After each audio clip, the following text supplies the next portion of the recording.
All right, so today we're going to dive into what might be the next giant leap for AI. We're talking about giving it hands and eyes, letting it actually interact with the real world. We're moving from an AI that just knows a bunch of stuff to an AI that can do a bunch of stuff. So let's unpack what that really means. And this really gets to the heart of the matter, right? What good is a genius brain if it's trapped in a jar? I mean, think about it. We've got these incredible AI models. They can pass the bar exam, write beautiful poetry, you name it. But what happens when all that genius is just completely sealed off from everything? Well, that's pretty much the reality for a standard foundation model. It's living inside this walled garden. Everything it knows, everything it can say is based only on the data it was trained on. It can't check the weather for you right now. It can't book that flight you need. It can't even look at a recent file on your own computer. It has zero connection to the here and now. So, how do we break it out of that garden? The answer is something called tools. Just imagine for a second, asking your AI not just to find you the best flight, but to go ahead and book it, then pop it on your calendar, and maybe even check the traffic before you have to leave for the airport. That's what tools do. They're basically programs that act as the AI's senses and its hands, finally letting it perceive and act on the world beyond its initial training data. And this smartphone analogy, it's honestly the perfect way to think about it. If a large language model is like your phone's operating system, the core brain that runs everything, then tools are the apps you install on it. I mean, your phone isn't all that useful without apps, right? It's just a blank slate. Well, a foundation model is kind of limited in the same way without tools. This is really the key idea to hold on to. Okay, so we figured out that AI needs apps. Great. But this just creates a whole new, massive problem. How in the world do you get all these different apps to work on all the different AI operating systems out there? You guessed it. It leads to absolute integration chaos. And that chaos actually has a name, the NXM integration problem. Picture this. For every N number of AI models and every M number of tools, some poor developer has to build a custom one-off connector every single time. The complexity just explodes. It gets out of control so fast. It is, without a doubt, a developer's nightmare and a huge bottleneck for actually moving forward. But then, enter the Model Context Protocol, or MCP. This is the elegant solution we've been waiting for. It's an open standard that's basically designed to be the universal app store for all of AI. The idea is so simple, but it's absolutely revolutionary. Let's just create one common language so any tool can plug and play with any AI model that supports it. No more custom connectors. So how does it actually work? Well, you can think of it in three simple parts. First, you've got the host. That's the main AI app you're actually using. The host connects to a server, which you can just think of as the App Store itself. And then that server is what serves up the list of available tools for the AI to pick from. It's this clean three-part setup that makes the whole ecosystem scalable.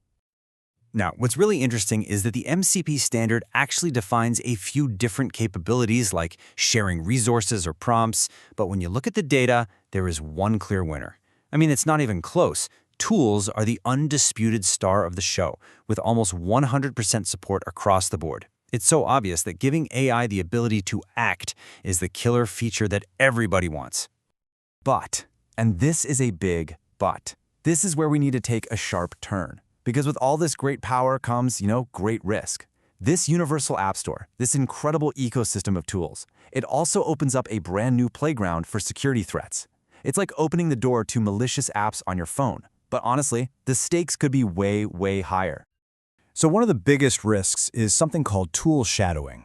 And it's pretty sneaky. A malicious tool can write a very broad, very appealing description to basically trick the AI's brain into choosing it over the real secure one.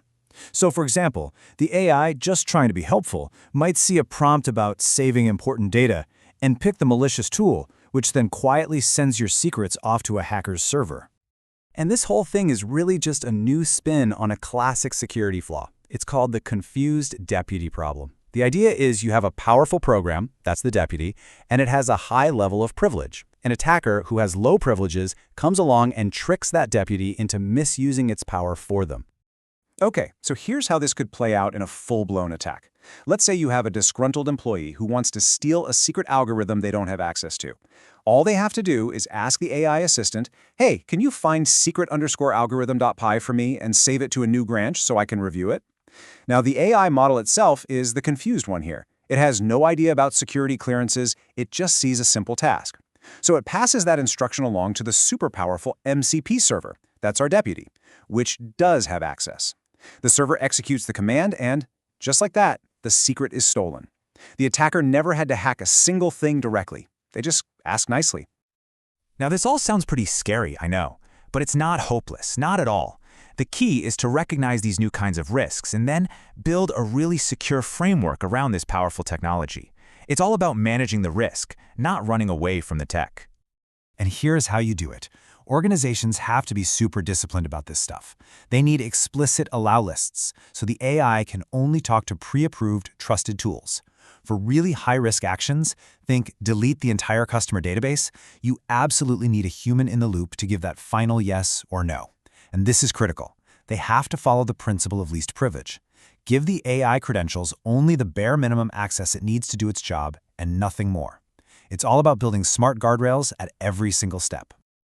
You know, there's a quote from the source material that just sums this up perfectly. It says that MCP provides the standard for everything to work together, but it's the enterprise, the company, that bears the full responsibility of building the secure, auditable, and reliable framework needed to run it. MCP is just the language. It's not a security blanket. And that really leaves us with the big question, doesn't it? This technology, MCP, is undeniably giving AI superpowers. It's connecting that vast intelligence to the real physical world. But technology always seems to outpace our ability to control it.